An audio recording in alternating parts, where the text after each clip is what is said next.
Good morning, everybody. Welcome back to another episode of Gunpowder and Freedom. So it is about 7:30 in the morning.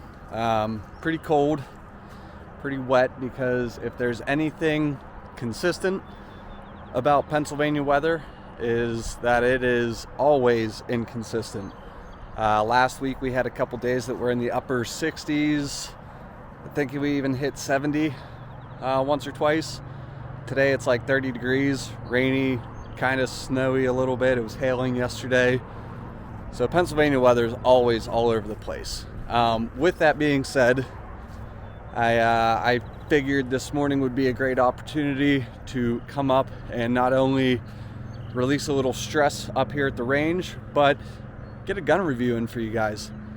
This is one I've been meaning to do for a while because it was a firearm that whenever I saw it, it immediately drew my eye to it. It's, in my opinion, a very aesthetically pleasing looking firearm.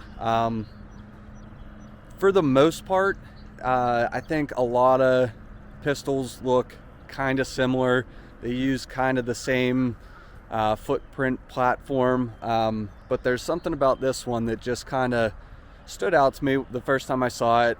I held it, it felt great, and just thought, yeah, I need to get one of these at some point in time. So without further ado, I am referring to the Springfield XDS 9mm.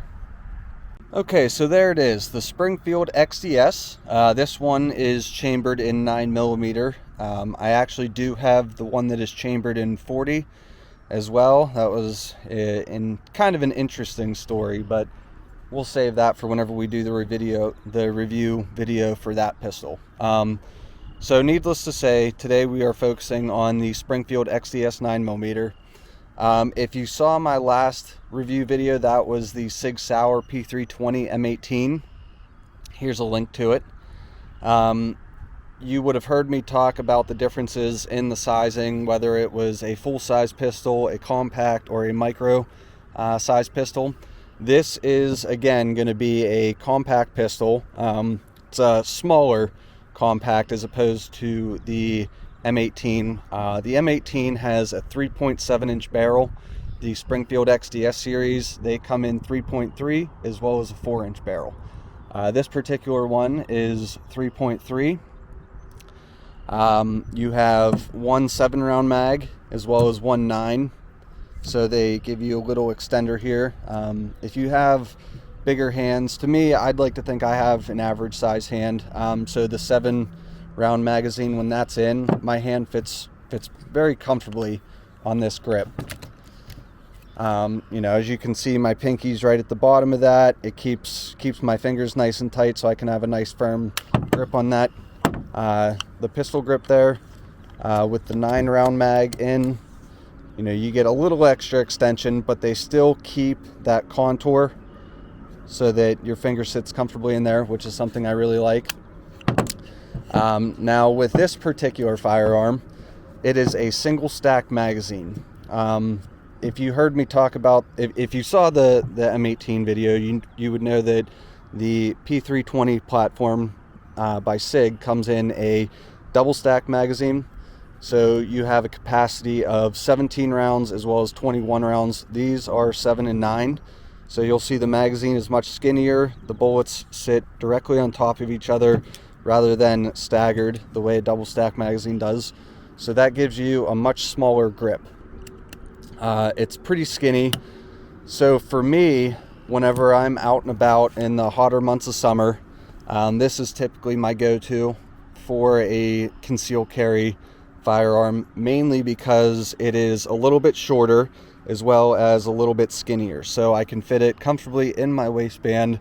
I can sit for long periods of times without it jamming into my stomach or my hip. It's just a very, very comfortable firearm to carry. The weight, again, referring back to the M18 video, I had my buddy Josh here with me, who was a former Marine. He said one of the things that he primarily looks for in a pistol is the weight. Now, let me flip the camera back around. The XDS weighs, loaded with the 7-round flush mag, I believe that comes in at like just under 25 ounces or 24 ounces, somewhere right around there. So it's a pretty light firearm even when you have it loaded.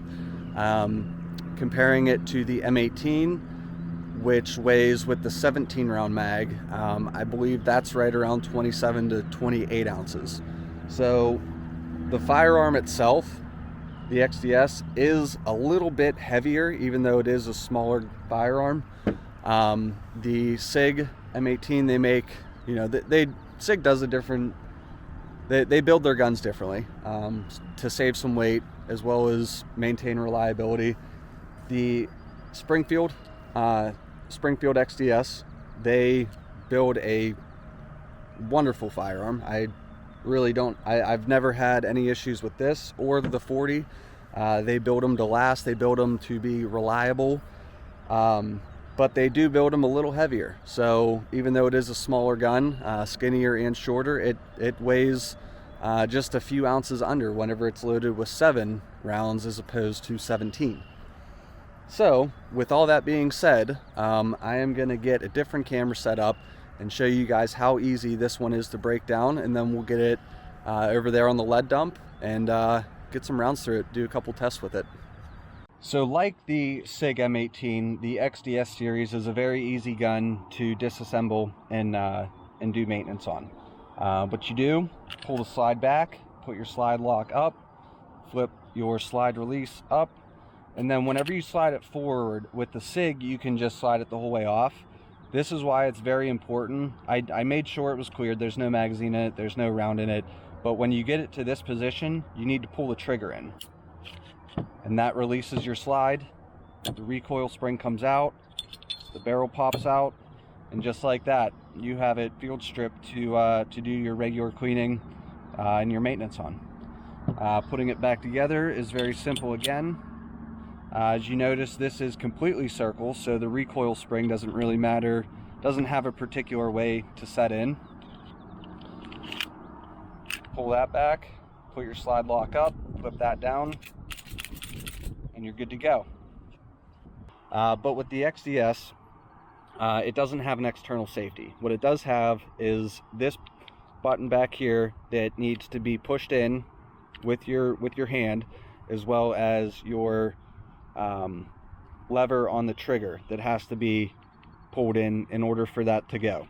If you don't have this in, the trigger doesn't go. If for whatever reason you're just trying to pull the trigger in without activating that lever, it's not going to go. So both of these have to be engaged before that trigger will fire.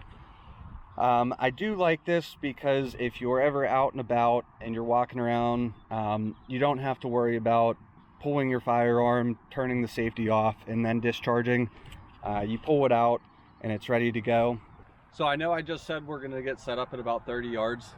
With a smaller pistol of this size, typically you probably want to be pretty accurate right around 20 yards.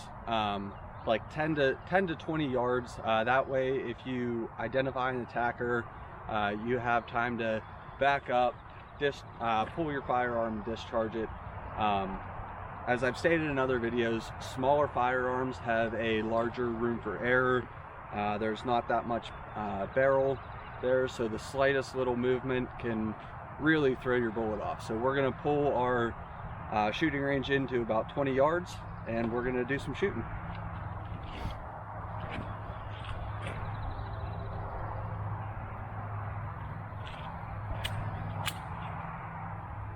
This is the 7-round magazine.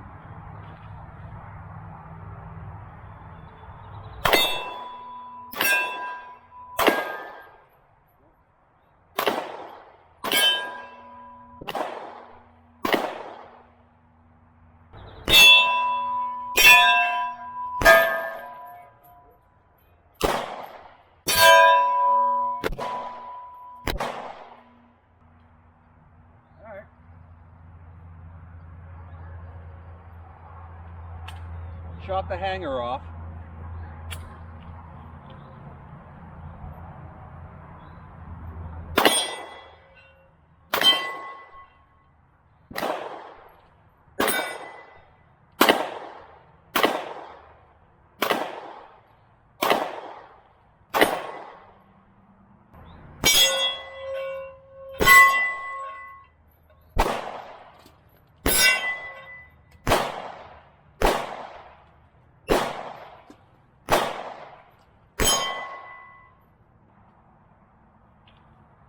I'm a little rusty, I apologize.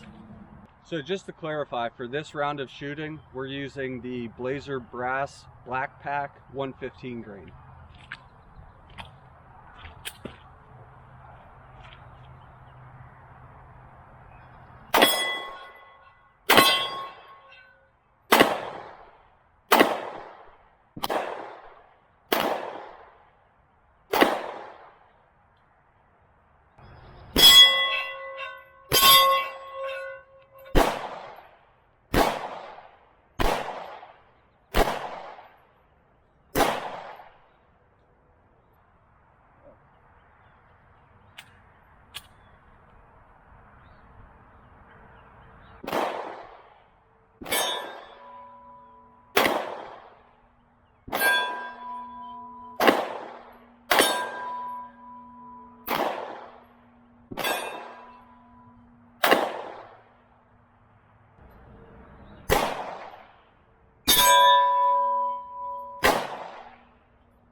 I need to shake this rust off. So this is exactly what I mean when I say smaller guns are harder to shoot. We're 20 yards away and I'm hitting the target with half of the bullets. Whereas we were 30 yards away with the SIG M18 and we were putting probably 90% of the bullets on target. Just that little bit of extra barrel length always helps. So if you are looking into a gun of this size, you need to make sure you practice with it, because just like this, I'm coming straight out of wintertime. I really haven't done any shooting other than the couple ARs I built, and I was up here sighting them in the middle of the winter. If you missed one of those videos, you can check that out here. But springtime comes, I'm usually always trying to shoot to knock the cobwebs off, to get the rust off, and plus it's just fun. So this time we're going to do a withdrawal from the holster, and it's an inside the waistband holster. It's a soft leather one. I think I might end up getting a hard cased holster for this. Just trying to put my gun in the holster after I'm done, it's a little bit more difficult because it's flimsy, it moves around. So yeah, let's do that now.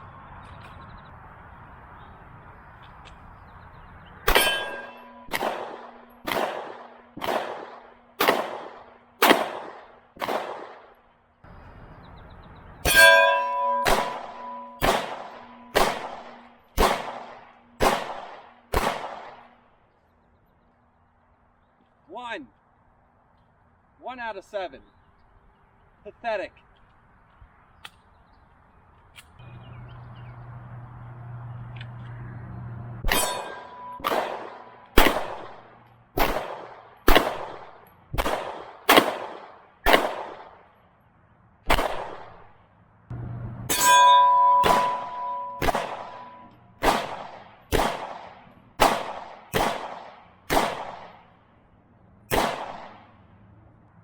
Out of 9. Good Lord, this is embarrassing. We're moving up a little bit. This is embarrassing. I should be shooting a lot better, but it's cold. I'm rusty. Cut me some slack. So we're going to do another round of the withdrawing from the holster and firing, and then we'll do some mag swaps.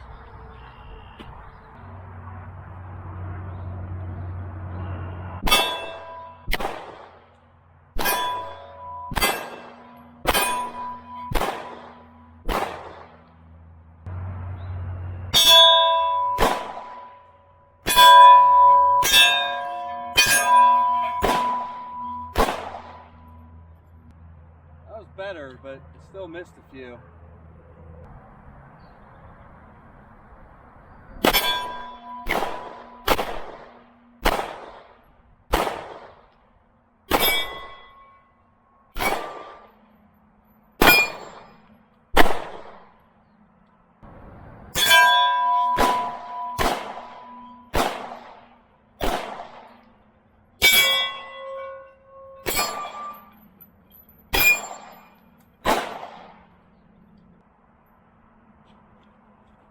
Getting better. Okay, so I'm only going to do one mag swap because I don't know if you can tell, but it is super muddy up here. I need to put in a couple more French drains. We're going to do that probably a little bit later in the summer when things are a little bit drier. I don't have to get our machine covered in mud. So we're going to do one round of mag swapping and see how quickly we can do this. Accuracy, I don't really think it's going to be all that great. I'm going to try to make it good, but like you've been seeing, I'm a little rusty. I need more practice with this one.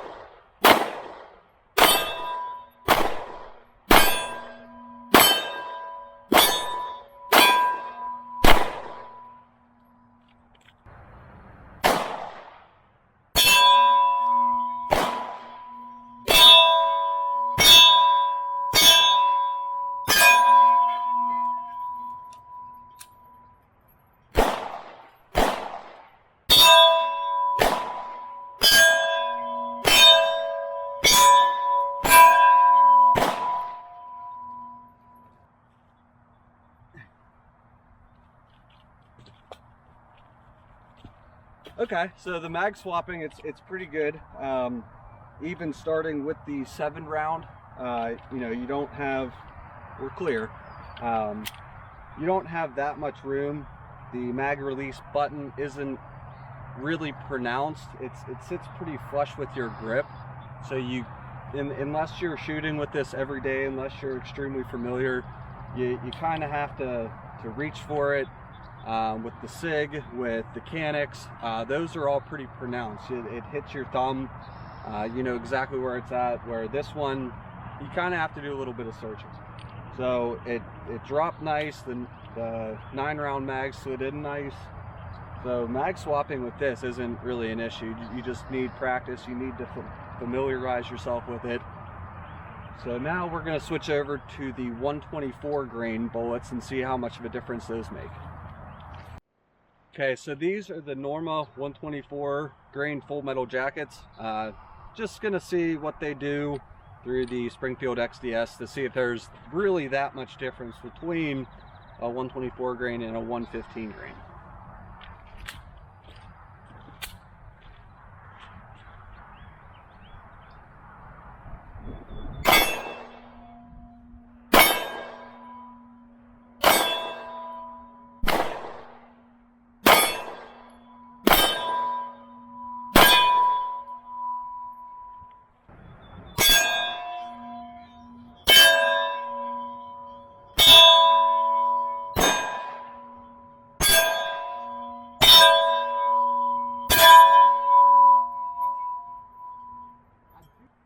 I do notice a little bit more recoil. It's a heavier bullet, so it makes sense that, you know, it's going to have more of a kickback, but it's really not that much. And I'm pretty sure the only reason I can notice it is because I just put probably 50 or 60 rounds of 115 grain through it.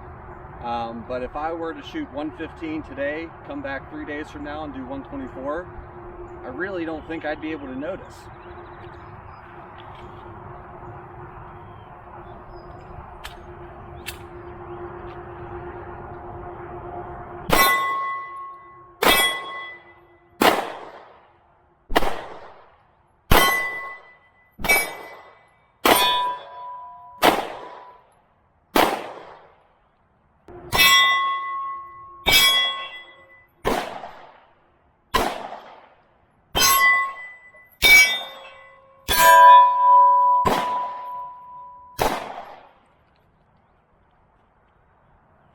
Yeah, I mean, they're shooting just fine. And actually, I have one more test I forgot about. Okay guys, so for this last test with the Springfield XDS 9mm, as you can see, I have one of my Palmetto State Armory AR-15s with me. I'm going to start back here. I'm going to walk forward, taking some shots with this. Once I get up closer to the range, I'm going to put my AR on my side, withdraw my 9mm and just kind of see how I can use it with this hanging on my side. So just something else fun.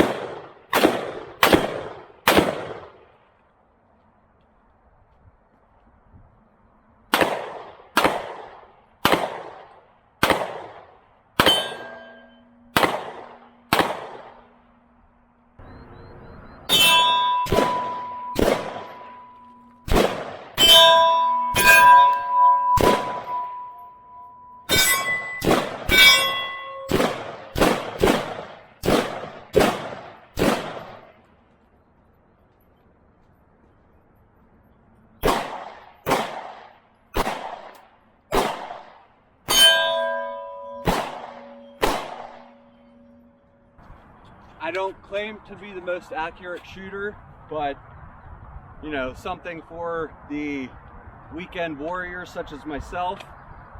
I enjoy doing stuff like this. So if you guys have your own range somewhere where you can do this kind of stuff, definitely give it a go, because I thought like walking with the AR was going to be a lot easier than what it was. So we're gonna do one more mag from our 9mm and a few more shots from the AR and see if we get any better.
Okay guys, there it is. The Springfield Armory XDS 9mm.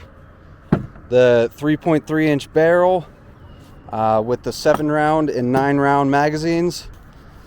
Overall, it's a good little gun, easy to conceal, comfortable to carry around with, comfortable to sit with for long periods of times. Just if you're going to get a pistol of this size, make sure you practice with it, because even though I have shot it, you know, I have well over a couple thousand rounds through this, but even just the few months over the off season, during the winter time, you know, you get rusty. You need to keep practicing, otherwise you end up doing that and looking like a fool. But you know, as you guys saw, the more I shot with it, you know, the rust seemed to fall off. I was becoming more accurate with it. So it's muscle memory for the most part. It's remembering how to pull your trigger. You want to pull it straight back. You don't want to be pulling one way or the other, because even a little bit, you know, you might not even notice you're doing it. Even a little bit of left or right pull on your trigger is going to throw you off, and you're going to miss your target. So you want to make sure your trigger discipline is there. You're pulling straight back, not side to side. Overall, I would 100% trust this gun to function if I needed it for self-defense, for home defense. I trust it enough to carry it during the summertime when my wardrobe, I guess, apparel doesn't really allow me to conceal a larger gun like the M18. Either this, we'll do a review of the 40 caliber XDS here later on, and then even, you know, just you're going to treat it like a dinner. It pairs well nicely with an AR-15. They go hand in hand together. Never mind the stroller and the dog food. But so functionality, sorry, let me flip the camera. Functionality of this gun, I'll give it a 10. You know, I know I cleaned it not too long ago, but I haven't shot it in probably, I think I brought it up when I did the New Year's mag dumps.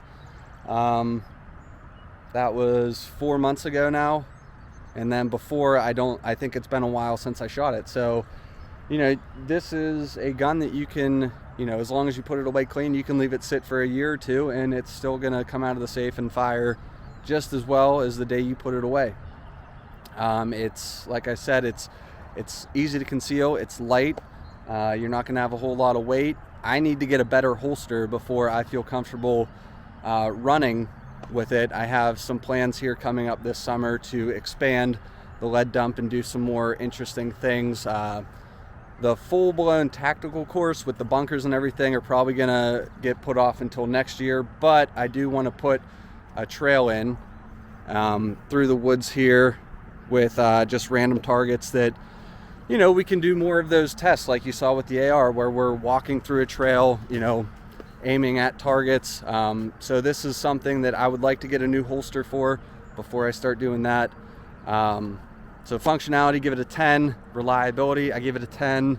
Aesthetics, I give it an 11 because I know it comes in the black one like that, and I believe they do make a two-tone with the what do they classify it as? The FDE tan or something.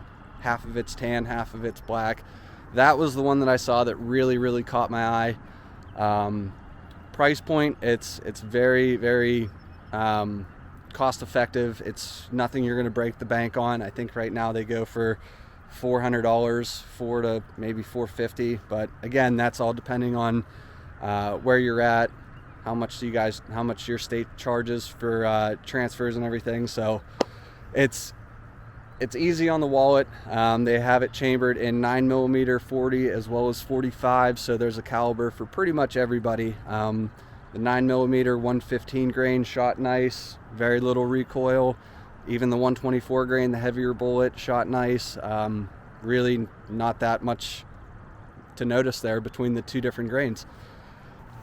So with all that being said, I want to thank you guys for tuning in to another episode of Gunpowder and Freedom. I really hope you liked what you saw. I hope you guys have enjoyed my past videos last year as well as the few I've gotten out this year.